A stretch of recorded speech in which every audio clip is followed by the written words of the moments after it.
everyone, welcome back to my channel. If you're new around here, my name is Madison. I'm a high school fashion design teacher, seamstress, avid thrifter, and general lover of all things sewing and creative. So welcome.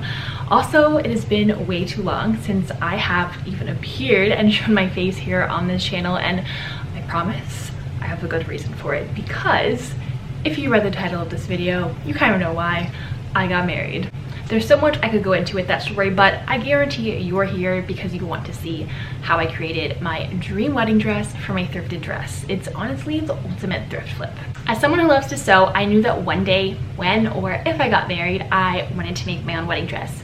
So when the day came and I got engaged, I knew that I not only wanted to make my wedding dress, but I had to make it and document the whole process so that I could share it here on social media, especially because it's a thrift flip, which is always so fun to see something transformed. There are so many cool stories that go into this project. The story behind how I originally found the dress thrifting it, the designs that inspired the dress, things that I changed along the way, and so much more. And I will share all of that as you continue to watch the video, because I don't want to make this intro too long. So stay tuned, enjoy, and be inspired as you watch me create my dream wedding dress. Alright, so this is the dress. I love this dress so much, and it has such a cool story because I actually thrifted this dress about 6 years ago at a time in my life when I was hopelessly single. I wasn't in a relationship, and as the years went by, I started to kind of lose hope that God would ever have the plan for me to get married. And so pulling this out of storage was such a surreal moment and just such a journey of faith with trusting God with my future and my love story, and this dress plays a huge part in that. I love the print of this dress. The polka dots are what drew me to it, and so we want to keep that and work with it as we make this dress. So I sketched out the base of this dress, and then there are two different alterations I want to do for the top. One is more of a bustier style, the other one is kind of playing with more draping. I wanted to take off the giant long sleeve puffs and just put a more classic short sleeve puff. So the skirt's going to stay the same, but we're going to play around with two different versions of the bodice, but as a whole, the polka dots, the classicness, the ruffles, and the tiers are all going to stay. So these are the two different options I sketched out for the bodice. I ended up going with option 2, as you will see throughout the video. So the first step in any thrift flip is the deconstruction process, which is all of the same ripping that has to be done. And for this dress, I had to take all of the lace off of the bodice as well as take off my sleeves. And I had to be very careful about this so that I wouldn't rip holes in the base layer. I'm mainly redoing the bodice and top of this dress, so taking off all of those 1980s lacy details allowed me to actually see what I was working with, and I wanted to keep that sweetheart neckline in addition to some of the mesh parts of the back. I also decided to take off 3 of the tiers for the long train because I knew I needed to use that fabric for my sleeves, and to add a 6th tier to the top of my skirt for a little bit of added fullness. So that was also some extra seam ripping and cutting along the way. As I took off the tiers I didn't want, I also had to reattach the tiers that were staying to the different layers in the front to make sure that they were essentially ruffle all the way around instead of just a ruffle in the back. I also had to cut off that excess lining, which I end up using for all of my bias tape later on, in addition to some bows. So always keep everything when you're doing a thrift flip because everything comes in handy, and this allows you to match up the colors and the shades of your fabric so you don't have to get stuff from the store. After that, it was time to make some adjustments on the back of my bodice to figure out how I actually wanted the back to look. I knew that I wanted to lower this to about mid-back, so I decided to draw some lines for where that was going to be so that I could visualize it on my dress form. I then took a break from my bodice to gather the new top tier ruffle of my skirt. The fabric that I used for this was one of the ruffly tiers of my original long train on the dress. So I'm just using that fabric, putting a basting stitch in it. I'm going to gather it up and sew it on later. Okay, so I got most things taken off my dress that I needed to kind of take off to assess what was underneath and kind of break it down to a base silhouette, kind of to give me a visual of the idea that I wanted to go with for my design. Alright, so all of this on the neckline is going to come off. All of this mesh actually is going to come off to just leave the neckline in the front. The sleeves are off, but they're going to get reattached shorter and just with a puff sleeve. And then this is the first layer of the ruffle, but I'm going to add another ruffle above it. So there's actually 6 layers. I really love the back. This is one of my other kind of favorite parts of the dress. I love all of these buttons, but there's no way to really keep all of this and do the front neckline that I want with the sleeves.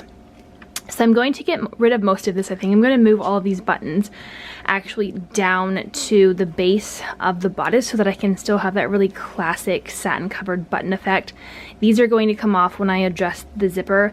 Okay, so these are the sleeves I removed. To be honest, I'm obsessed with these sleeves, kind of this sectioned ruffly portion, puff sleeve, long, giving like Victorian slash kind of Renaissance-y sleeves.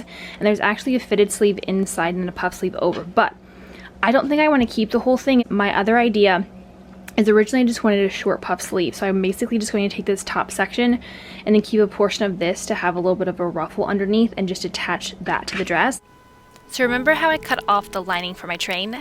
This is when it comes in handy, and this is how we're going to use it. I'm going to press out all of the wrinkles, and then we are going to cut it into strips that are going to be used to create all of the different bias tapes and bindings that we need for this dress. That way everything shade-wise matches. I'm pretty sure I made these about like 1.5 inches wide. I made them all different lengths because I knew that I could essentially just cut them down to the length I really needed later on, press them all in half so that I can sew these together and then flip them right side out or use them in bias tape in various forms.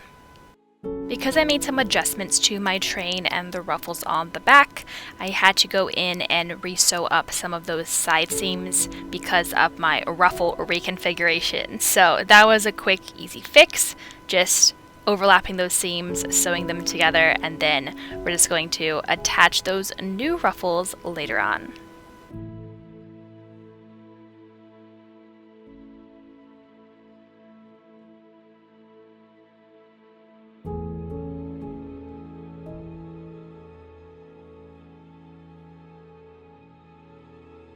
Because of some of the adjustments that I made with my train, I had to re-sew some of those ruffles on, which meant actually attaching some pieces together, putting a basting stitch, gathering them, and then making sure they were even on every side. So the back of the skirt actually technically has 7 tiers because it has a little bit of the train, and then the front actually has 6 once I add that 6th one to the waist. So this is just blending all of those ruffly tiers together and then gathering it, making it all even, pinning it on, sewing it down.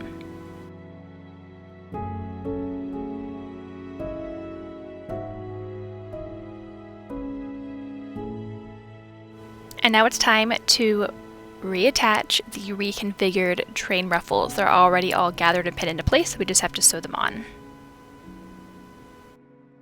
The bottom part of the skirt is done, so now it's time to work on adding that new 6th tier at the top, which means detaching the bodice from the skirt. More seam ripping.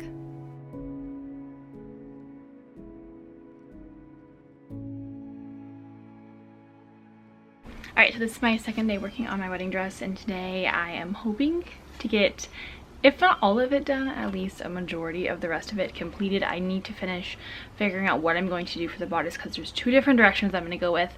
So I kind of have to lay them all out, drape them, see which one I like, see which one's going to be feasible and doable, but the bottom's done. So now it's just like problem solving time and then really figuring out the style I want to go with. It's now decision making time for the bodice, so let me take you into my design inspiration process. Alright, so my current dilemma is trying to figure out if I want to do like a boned kind of bustier corset type of bodice, because originally I was not planning on doing this, but then I saw these dresses from a brand called Honor NYC, and I'll have to post pictures up on the screen, but their wedding dresses are literally so just romantic, magical, classic, but so different, and a lot of them incorporate underpinnings that are kind of boned corset bustiers that you can see through the dresses, and it gives this really, really cool effect that I really like, and so I think that that's what I'm going to go with. So I ordered this just super cheap like corset off of Amazon because I needed the underwire for the bodice, and then I figured I could just take it apart and use all of the boning, and it fits perfectly to kind of the shape and the style that I want, so I wouldn't kind of have to remake it. But then I have to make all of the bias tape out of the leftover lining from the dress, sew it onto the bodice, and then fill it with the boning. So we have to figure out all of those details because those are definitely going to be interesting.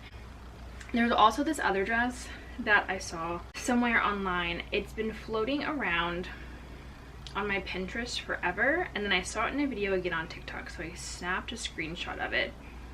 And it's this girl, it's a super modest wedding dress. Again, I'll have to post the picture up on the screen, but she has all of the tiers in her skirt. She has like little short sleeves, and then she has kind of a boned a bodice as well, and I just really liked it. It looked so good, so I think we're gonna try to go with that. Now it's time to lower the back of this dress. Since I already drew lines for where I wanted to lower the back to, I decided to take the bias tape that I made and just pin it along those lines. That way I could sew nice straight seams and also not stretch out my tool. This bias tape is going to come in handy because it's actually going to allow me to basically encase the seams that I'm going to sew, and also make sure that the back of this bodice doesn't gap or stretch or rip, since this tool is very, very delicate. I opted to sew the bias tape strips on before I actually cut the back bodice off because, again, I didn't want anything to stretch. I wanted everything to be even, and so sewing this on while the dress is still zipped allowed me to have that perfectly even back and lower it to the depth that I wanted. Now that it's sewn on, I can trim the excess top off without worrying about anything shifting. There you go. Super easy. Great step. Then I just take that bias tape that I sewed and I just fold it over the seams so that it essentially covers it and encases them, and then we're going to sew it back down. So this made it all look really, really nice and crisp and clean in the back.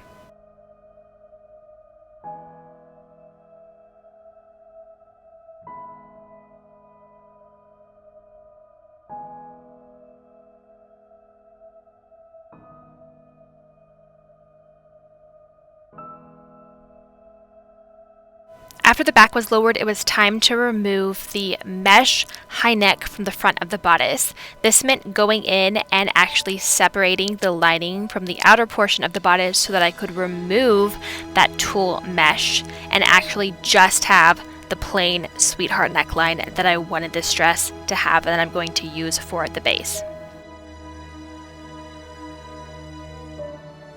Now we're ready to reattach that new top 6 tier. This is going to give the dress just more ruffly, twirly effect. So we already put those basting stitches in earlier on. Now it's time to just gather them up and fit them to the waist of the dress, pin it on to the base of the dress so that we can sew it on.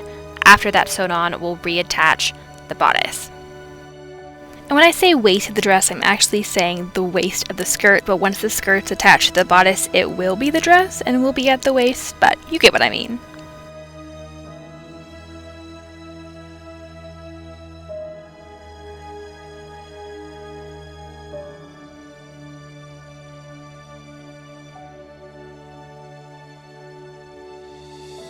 And now that the new top ruffle tier is pinned into place, it's now time to sew it down.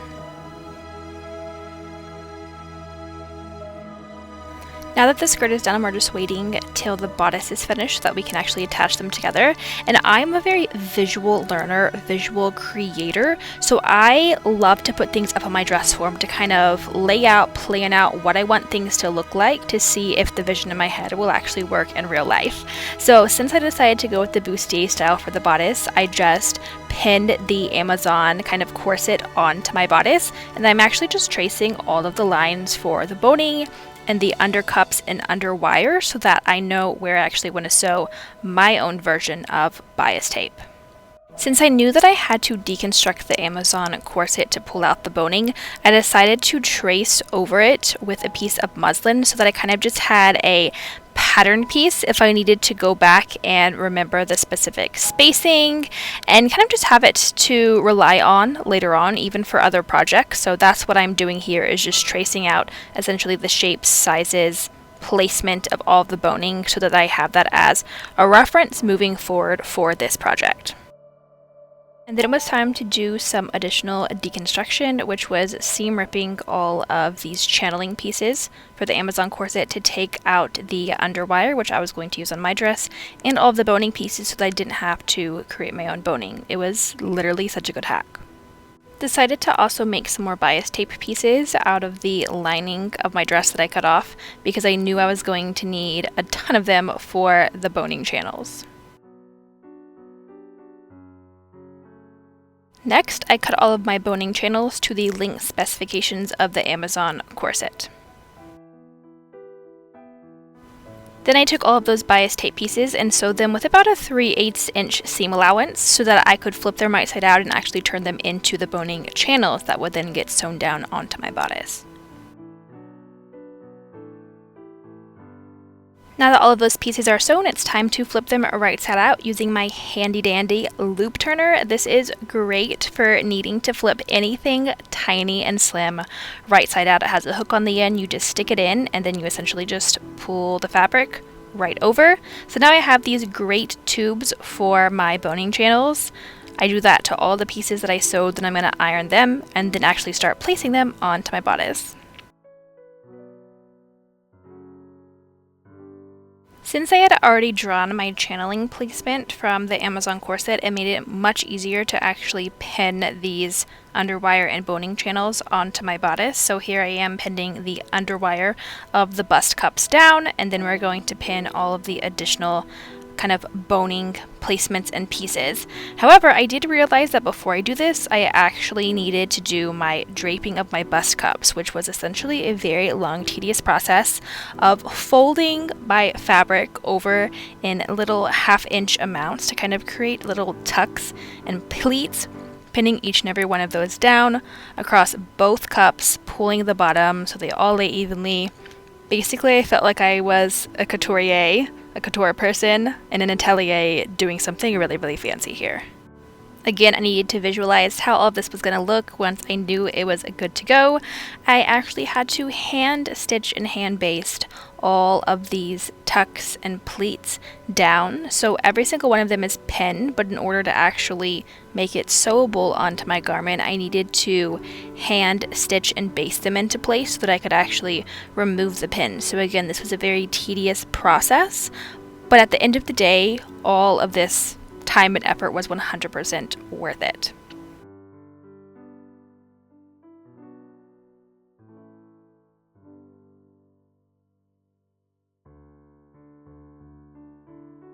This is definitely a high-end sewing technique, and throughout this process I kept feeling like I was a seamstress in a French atelier preparing for haute couture fashion week and hand sewing the entire collection. Kind of fun. But the hand sewing allowed me to take out the pins, take it off my dress form, and actually have those pieces that I could then sew onto my actual bodice. Since all of those pleats were pinned, we had to make sure that they were also steamed into place so that they would actually lay how they needed to.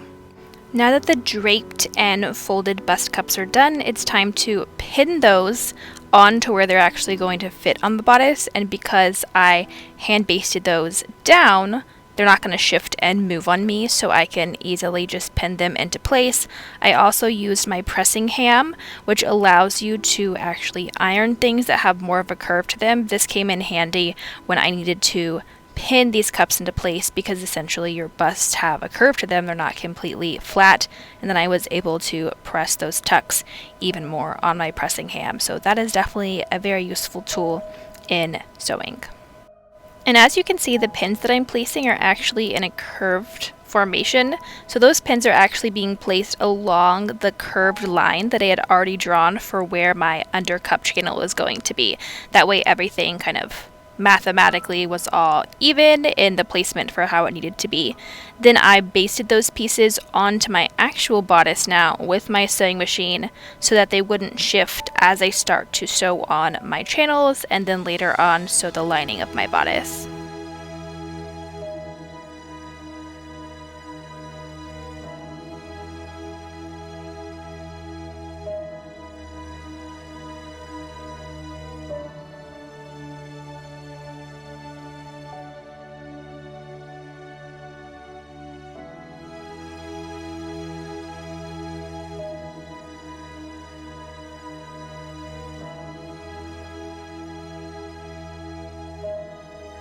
Now that my draped and folded bust cup sections are sewn onto my bodice, I'm just going to trim the excess on the top and the bottom.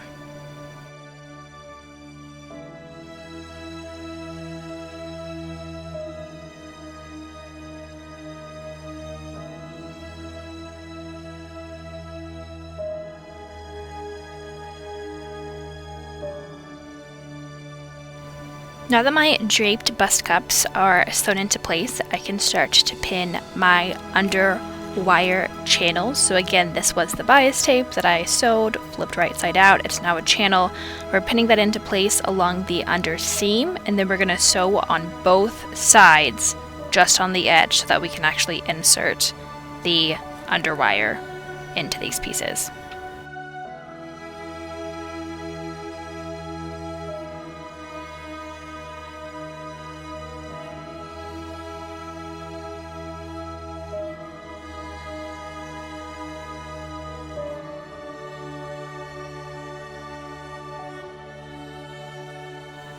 Now that the underwire channels are pinned into place, I'm going to start pinning the actual boning channels, and these are going to be pinned along the lines that I had previously drawn onto my bodice, making sure that everything is proportional between each channel on both the right and the left side.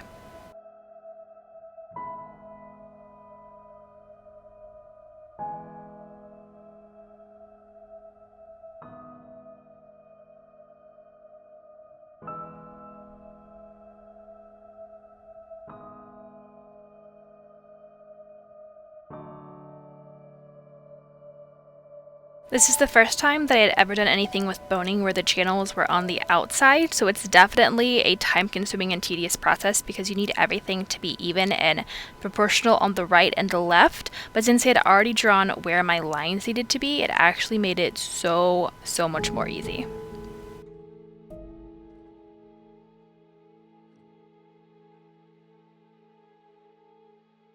And now it's time to sew all of those boning channels into place, which was again another tedious process because we are sewing right on the edge of these channels. So you have to make sure that you don't like sew off the channels, still sew on them, but don't sew so much in that your boning won't fit anymore. So anyways, this is what that process looked like, taking out the pins as I go. And then for my second side sewing it, I don't actually need the pins in place anymore because it's held down with the seams. This turned out so good. The more boning channels that I sewed, my vision was just, I could see it coming together.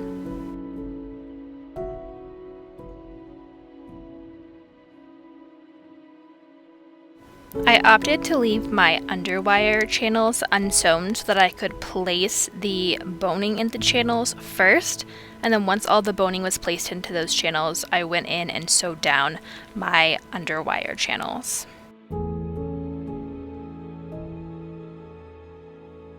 Now it's time to insert the cup underwire, and this is really when the bodice started to take shape and the vision started to come together. I got so excited because I just loved how everything was looking and how it was turning out.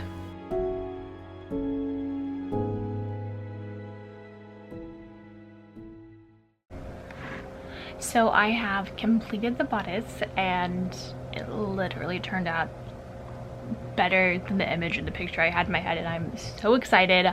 So now I just have to finish like constructing and putting the bodice back together since all the boning is on. It looks so good, so perfect. Took a quick break from attaching all the pieces to sew in my label into this dress because even though it's a thrift flip, it's still a Maddie Lynn original. As you can see, I have also sewn my boning channels onto my two back pieces. These will eventually be attached to my front bodice. And now it's time to reattach the lining to the front of my bodice. Originally this dress had just a cream lining. It was a little see-through, so I decided to double line it with this tan kind of stretchy satin.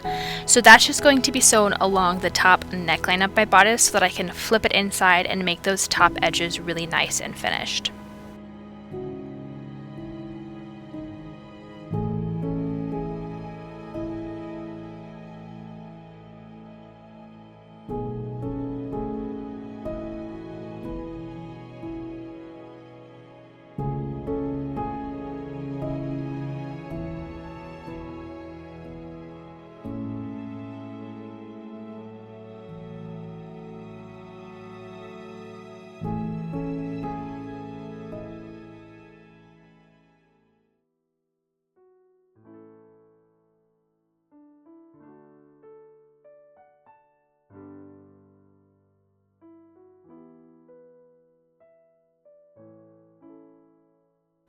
lining is now attached to the top neckline, so I just needed to put some clips and notches along the curves so that these curves will actually lay and press flat once I flip the lining to the inside.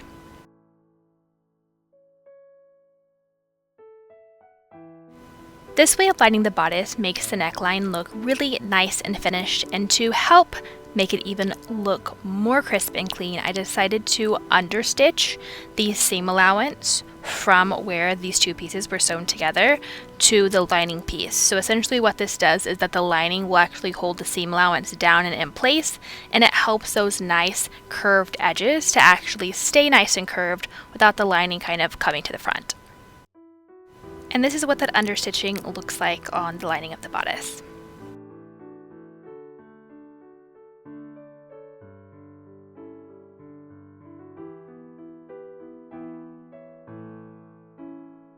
Now that the base part of the bodice is done, the front is sewn to the back, all of my boning is put into my channels, it's now time to play with the sleeves and figure out what I wanted to do. I went back and forth between using the original sleeves, doing a 2-puff and a ruffle, doing a shorter puff, and essentially at the end of the day I decided to go with more of a modern, classic, single puff sleeve. But here's me kind of playing around with and visualizing the different options I had to work with. Once I decided which style of sleeve I wanted to go with, it was time to deconstruct the sleeves themselves so that I could repurpose them into my single puffs.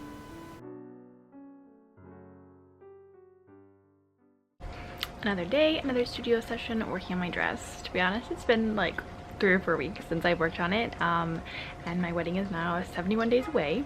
So yeah, now we just kind of need to sew the bodice together, do the sleeves, do the veil, all the big stuff's done, so now it's just all the little details, so let's dive back in. Now before I attached the sleeves to this dress, I forgot that I actually went back and added in some bust cups to the bust of this dress. Now this wasn't entirely necessary because the underwire actually gave this dress a lot of shape, but I wanted some extra stability and I knew that adding in these cups would help that, as well as give the bodice the shape that I really wanted it to have, and would mean that I wouldn't have to wear any type of uncomfortable like bustier under my dress because it was built in. So win-win all the way around for overall comfort on my wedding day. Once the bust cups were added, I officially attached the front of the bodice to the 2 back pieces, just pinning along that side seam and sewing it down.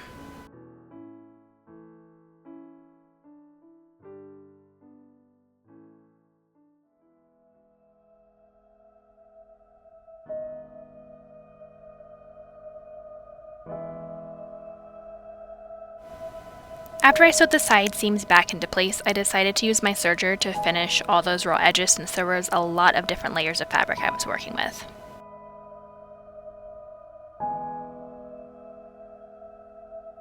And now we are finally ready to turn this piece into one full piece, attaching the bodice back to the skirt. So I decided to just pin all of the layers for the bodice, both the lining and the outer shell, to the skirt, and sew it all together through all of the layers rather than trying anything fancy. So we're just pinning that again back to the waistline of the skirt.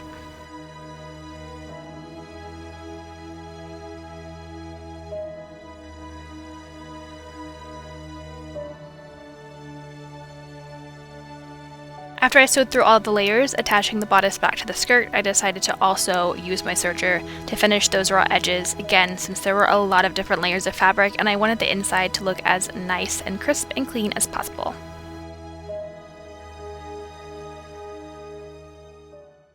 Okay, so we're about 3 weeks out from my wedding and my dress still isn't finished because we're procrastinating on it.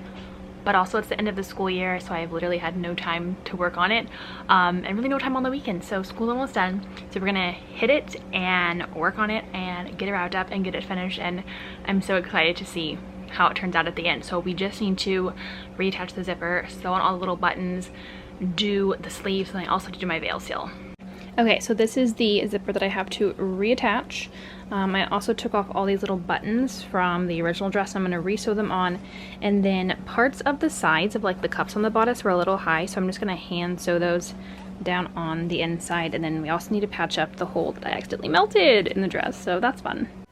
To make my life easier, because zippers are not always all that fun, I was able to repurpose the zipper already on the dress by just leaving part of it already attached and then just reattaching it to the top back of the dress where I had previously removed it to lower the back. So we're just pinning that back into place.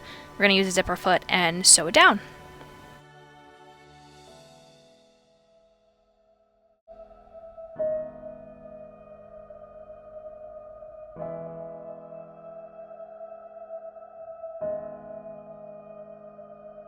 Once my zipper was attached, I actually went to go try my dress on to see how everything was fitting, and I realized that I needed to take the side seams in so that my bodice would feel more secure and not have some gappy effects that I was noticing. So I took it in about 1/2 inch just at the top on both sides.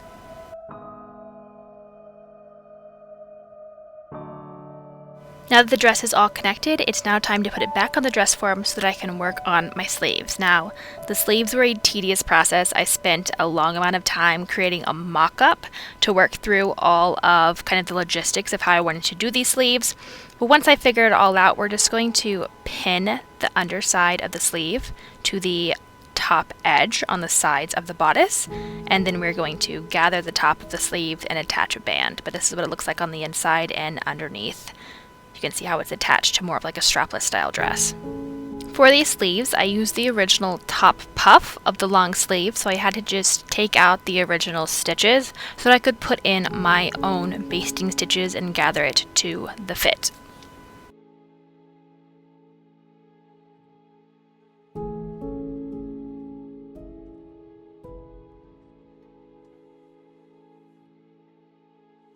For these puff sleeves, they're going to be worn and fitted along the top of my shoulders with a band that the gathers are going to be sewn into. So this is the band. Again, we're using the cut off excess of my lining so that the shade of cream matches, and then we're overlaying that with some extra dotted Swiss fabric.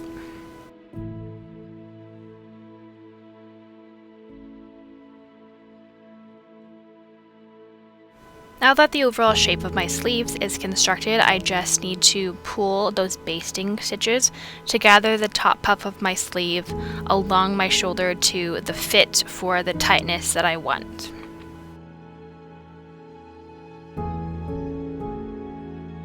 Once I did all the gathering for my puff, I then took my shoulder or sleeve channel, if that's what we're going to call it, and figured out how long it needed to be to attach to the front and the back.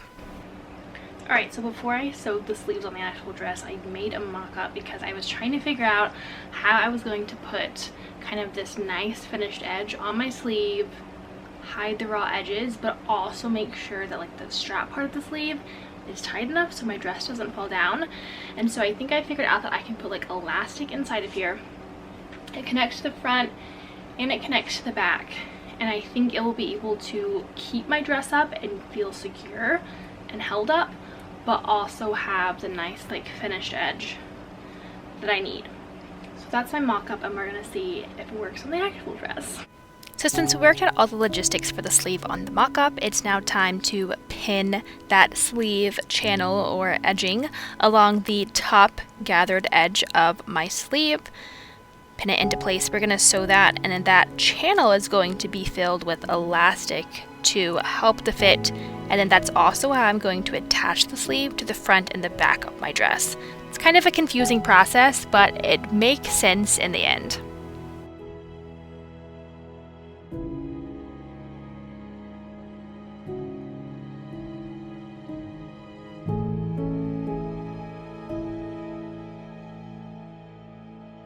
After that sleeve shoulder edge is sewn, we are just going to flip that little channel upwards and press it down into place.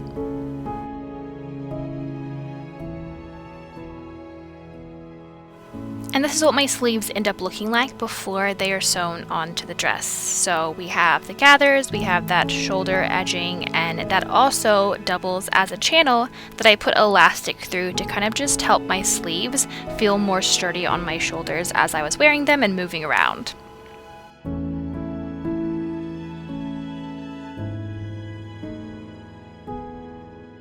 Something else I also did with my sleeves before I attached them onto my dress was cut off some strips of the mesh from the pieces of the dress that I had originally seam ripped and taken off, and I used those strips of mesh to encase the raw edges of the underarm portion of my sleeve. I did this for two reasons. One, I wanted those edges to look nice and finished, and two, since the fabric is so delicate and since that is such a high wear and movement and high stress area, I wanted to kind of reinforce that fabric before I actually sewed my seams.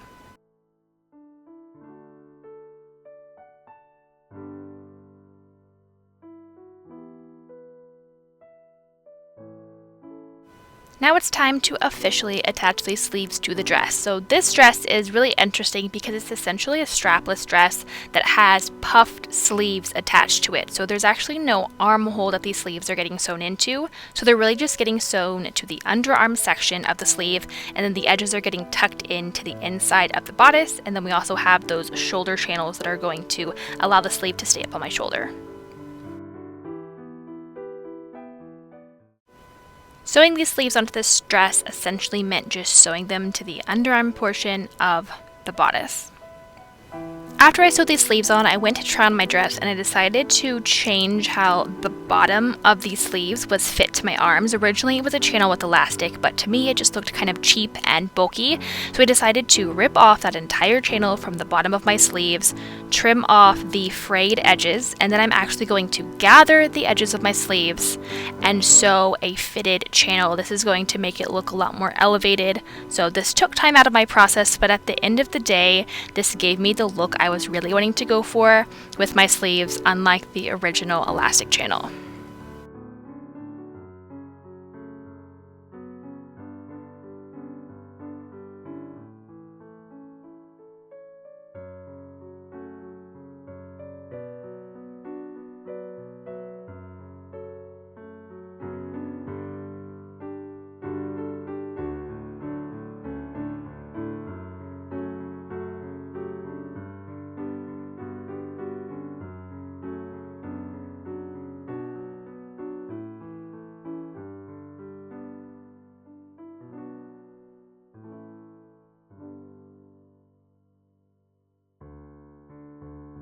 I definitely do not regret changing how the bottom of my sleeves turned out because it already looks so much better with the gathered edge and then the fitted bottom.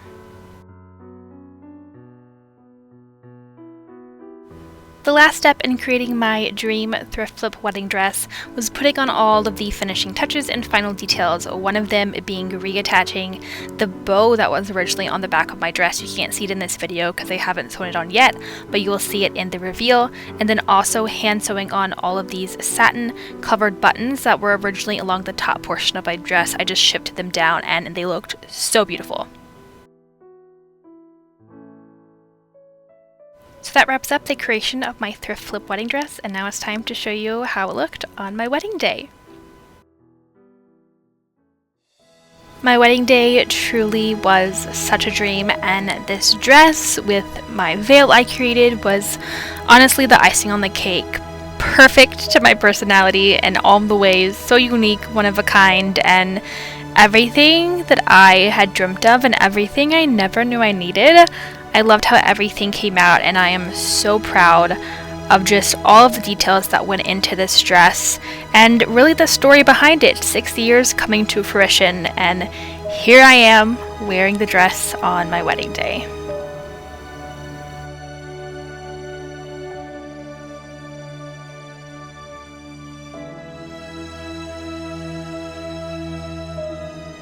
I felt like such a princess, and when I looked in the mirror, I just thought, oh my goodness, I look like a redheaded Barbie doll, because that was kind of the vibe this all turned out to be, and honestly, I'm not mad about it. It was the perfect mix of modern, vintage, retro, and I love the veil and how it came together. Very Ariana Grande inspired with the bow on the top. And here is a sneak peek of my adorable and handsome husband. Our wedding day was truly such a dream, surrounded by so many amazing family and friends, and we are just so excited to start off our life together.